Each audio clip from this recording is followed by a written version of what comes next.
ശിഖായിലെ സ്നേഹം നിറഞ്ഞവരെ, കൈത്താക്കാലം 1-ാം ശനിയാഴ്ച കേൾക്കപ്പെടാൻ പോകുന്ന സുവിശേഷ ഭാഗം യോഹന്നാന്റെ സുവിശേഷം 11-ാം അധ്യായം 1 മുതൽ 16 വരെയുള്ള തിരുവചന ഭാഗങ്ങളാണ്.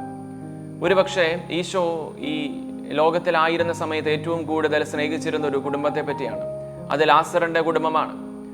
നമ്മൾ ഈ വായിച്ചു കേൾക്കുന്നത് പോലെ ഒരുപക്ഷെ ഈ ഓശാന പെരുന്നാൾ മുതൽ ഈശോയെ പിടികൂടുന്ന സമയം വരെയുള്ള ദിവസങ്ങളിലെല്ലാം ഈശോ താമസിച്ചിരുന്നത് ഈ വീട്ടിലായിരുന്നിരിക്കണം.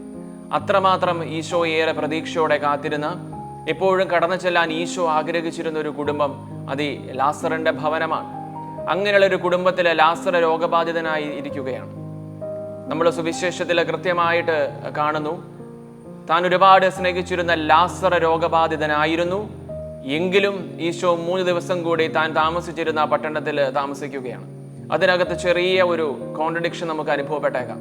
നമ്മളൊരു വ്യക്തിയെ ഒരുപാട് സ്നേഹിച്ചിരുന്നുവെങ്കിൽ ആ വ്യക്തി ഇങ്ങനെ രോഗം ബാധിച്ച് വല്ലാണ്ട് കിടപ്പിലാണെങ്കിൽ നമ്മൾ എത്രയും പെട്ടെന്ന് ആ രോഗിയെ ചെന്ന് കാണുകയുള്ളൂ. പക്ഷെ ഇവിടെ എഴുതി വെച്ചിരിക്കുന്നു, താൻ ഒരുപാട് സ്നേഹിച്ചിരുന്നു എങ്കിലും 3 ദിവസം കൂടി ഈശോ അവിടെ താമസിക്കുകയാണ്. നമ്മുടെ ജീവിതത്തിൽ ഇങ്ങനെ ചെറിയ ചില കാലതാമസങ്ങൾ, ഡിലേ വരുമ്പോൾ നമ്മൾ ഓർക്കേണ്ട കാര്യം, ഈശോ നമ്മളെ ഉപേക്ഷിച്ചുവെന്നോ ഈശോ നമ്മളുടെ പ്രാർത്ഥന നിഷേധിച്ചോ എന്നൊന്നുമല്ല. മറിച്ച് നമ്മൾ പ്രതീക്ഷിക്കുന്നതിനേക്കാളും അപ്പുറത്തൊരു നല്ല കാര്യം നമ്മുടെ ജീവിതത്തിൽ സംഭവിക്കാനെടുക്കുന്ന ഒരു ടൈമാണ് ഈ കാലതാമസം.